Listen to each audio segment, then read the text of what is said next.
Hey everyone, Nicole Sauce here with an edition of Cooking with Nicole. I did meatballs last time. Today we're doing sweet potato chili.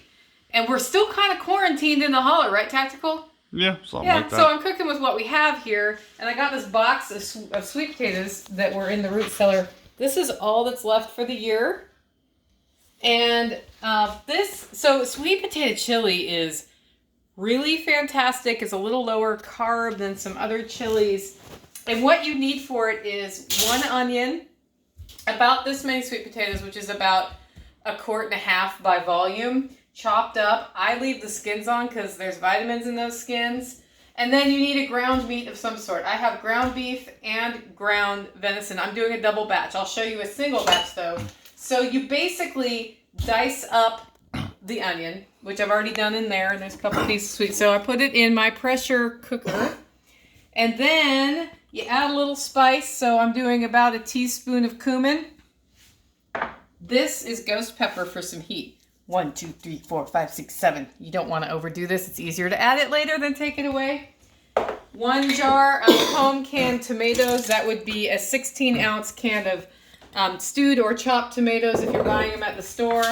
And then this is ground venison. I just throw it in there like that, still frozen. Sweet potatoes, chopped up, in there. Boom. Oh yeah.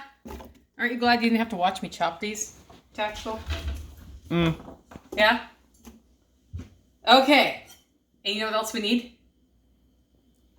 Did you get your work done today? Maybe. Huh. He's not scared of me. Anyway, so that's 1 batch of sweet potato chili. And it's just a ground meat, sweet potatoes. I add 1 teaspoon of salt. As you can see, I carefully measure everything in there. Don't we all? And then I put the lid on this and I pressure cook it for 45 minutes on high.